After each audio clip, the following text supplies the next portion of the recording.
Ito po si Puti. Yun mo, napakasweet ni Puti. Si Puti po yan. Si Puti yan. Si Puti. Ayun naman po si Nuno. Si Nuno yan. Tinanggal ko na yung kwintas niya kasi napakaluma ng kwintas niya. Kaya naman kung meron kayong mga collar yan, bigyan niyo naman kami ng collar. Si Nuno yan. Ito si Puti. Babae po ito. Yan, lalaki. Ito naman si Mocha. Lalaki po yan. Nagkamali lang ng pangalan. Kaya akala ko babae. Naging babae. Mukhang kang po ang pangalan yan. Mukhang kang asaba isa. Yun naman yung sa dulo na yun. Matanda na po yun. Nakapitbahay po namin yun. Kaya lang. Yun na po siya inalagang. Kaya medyo may tanda na sa kawawa naman. Masakit po yun. Tapos yun doon naman sa dulo na yun. Yung sa dulo na yun. Si Mengay po yun. At saka si. Ay naglalaro yung dalawa oh. Si Mengay at saka si Noynoy. No? Nakakatuwa yung mga pusa, nakakatagal ng problema po sila. Lahat pera, isipin mo na lang, sila na lang, lahat ng bagay. Diba? Ito naman si Mother. Nag-17 na po siya. Ito po yung bahay namin. Yung mga bahay namin, simple yung bahay namin. Daming ganun-ganun, daming TV. Yan. Wala kami mga pagkain. Wala lahat, session na kayo ah. Kunti lang mga alaga ko ngayon. Kanikad namatay na po iba. Ang dami po namatay. Kaya sa akin lang yung mga may edad na namin. Tagal ko na po inalagaan itong mga to. Kaya naman kung meron kayong mga pera dyan, mag-share kayo ng Palawan o kaya Western Union o kaya Chicas o kaya pambili ng mga bahay. Kasi inuubo po silang lahat. Inuubo, may sipon, tapos nihika. Kasi gawa ng pabago-bago yung klima natin. Tsaka ito po, tignan nyo sila, tignan nyo. Kapakabait po nila, napakalambing. Saan po kayo makita ng ganyan mga lambing? Lambing sila lahat. Sobrang lambing nila. Yan, ito mabait po yan, si Nuno. Mabait po yan. Malalaki na po yung mga rescue ko. Mga rescue ko lang po yan. Yun, sa kanal po yung rescue. Isa na yun, rescue. Ito, yan, mga iniwan ng mga kapitbahay namin na pinabayaan na po. Ito naman, sa kalsada ko nakuha.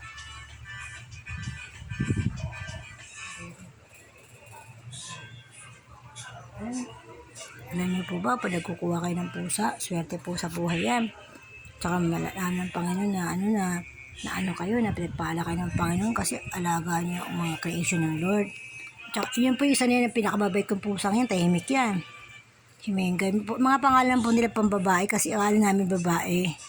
Lalaki yun, si Mengay, si Mokang, si Nunoy, si Nuno, si Puti. Puti dito sa akin hindi na siya umaalis na napaka-sweet po niya. Si babae po siya. Napaka-sweet po niya. Hindi na siya umaalis sa tabi ko. Tignan nyo naman. Kayo ba parehasin mo yung pusang napakalambing sa'yo? Tignan nyo yung mukha. Ang ganda mukha niya. Yung isa pong pusa namin na babae. Patay na po isang pamilya. Dalawang anak namatay. Tapos siya naman po inampun na. Pinatay din yung anak. Diyos ko po Panginoon. Sa bagay okay lang yung rapture na It's okay. Kaya naman kung meron kayong mga biyaya dyan, share the blessing naman kayo. Palawan, babiling catfood, tsaka vitamins. Tsaka pambiling bigas na rin namin. Wala kaming bigas Talaga kami makain dito. Wala kaming grocery, wala asukal, walang kape, wala lahat. Kaya naman kung meron naman kayong share dyan, mag-share naman kayo kahit konti. Para awanin niya.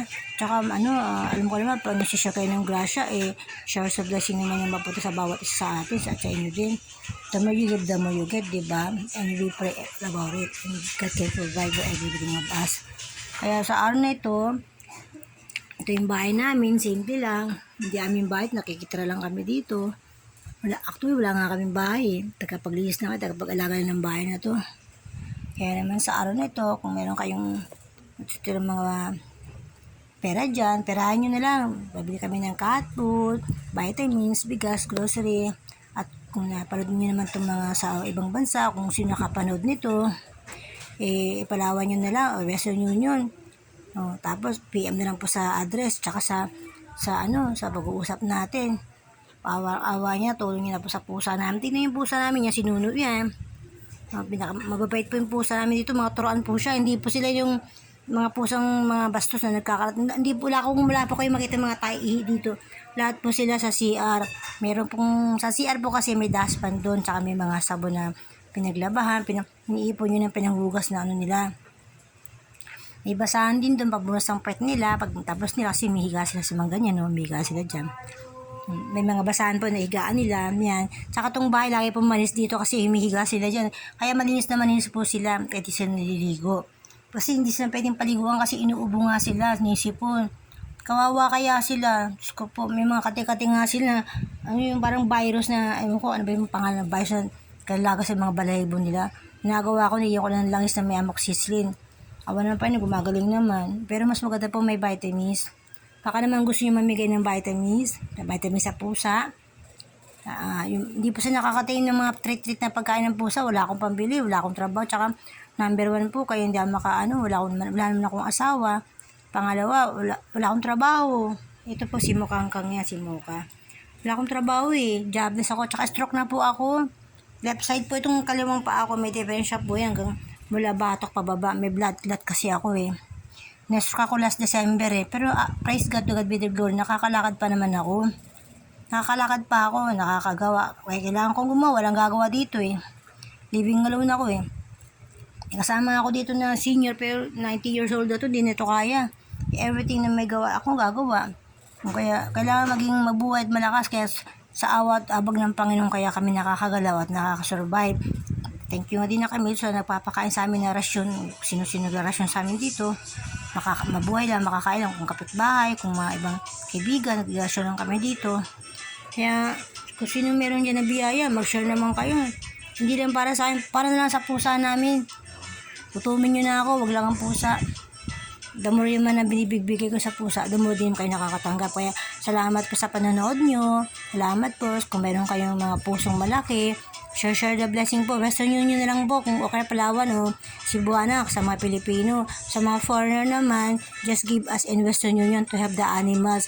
Marami po kasi dito nagugutom ng mga pusa at mga aso. Na stray dog, stray cat, ang dami po sa labas. There's so many animals hungry here. So, kung meron kayong mga pera dyan o extra money, just give us to feed the animals in here in Baras, Philippines. Okay, thank you. I will send you my address if you want to help me. And please, I begging you to help us here, mga taong nasa ibang bansa, OFW, or sa ibang bansa. Please lang, tulungan tayo habang nabubuhay pa tayo. Kasi habang nabubuhay tayo, ito yung pag-asa natin na magtulungan.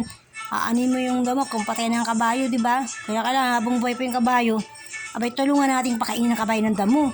Huwag na maitra na damo, pera naman. Para mapakain. Kasi wala pong mura ngayon, lahat ngayon mahal Bigas, lahat, lalo ng catwood, mahal po yan. Di ako makabili talaga wala na akong pambili talaga, wala nga kaming kalan Baka naman gusto niyo mabigay ng kalan, wala po kaming kalan. Wala po kami lahat dito, walang kalan, wala lahat. Everything, nating talaga, nating kape, grocery, wala, everything wala. Kaya kung meron kayo dyan, please lang, I begging for all of those big heart na may mga trabaho naman kayo, why not? And we will bless and we will pray for all you all na lahat din kayo ay gumaling. Kung may mga sakit kayo, gumaling kayo. At may problema sa mga problema sa buhay-buhay, naway pagpalain kayo ng Panginoon peacefully, hopefully, and trustworthy sa Panginoon. Kaya sa lahat ng nakakarinig, nakakapanood, nakakabasa,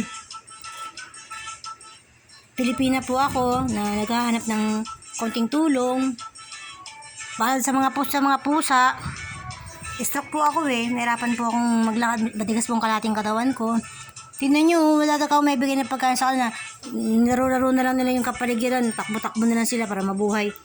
Enjoy your life na lang sa mga pusang ito. Tsaka may mga pusa sa labas na gusto kong tulungan din. Dami po kasi nagugutom. Alam nyo, feeding lang naman ang kailangan natin Habang nabubuhay, feeding. Tutuwa ng Diyos dun sa pakikiramay natin sa feeding. Habang buhay pa sila, dami ng pusa dito, invalido pero awa ng Panginoon. Kaya hindi ko wala akong magawang tulong kundi pray lang Tsaka begging ng mga taong may puso. May puso pwede magbigay. Yung may lang puso, pwede rin magbigay. Kaya salamat to God be the glory. Hallelujah. Salamat po. Thank you. Thank you for watching.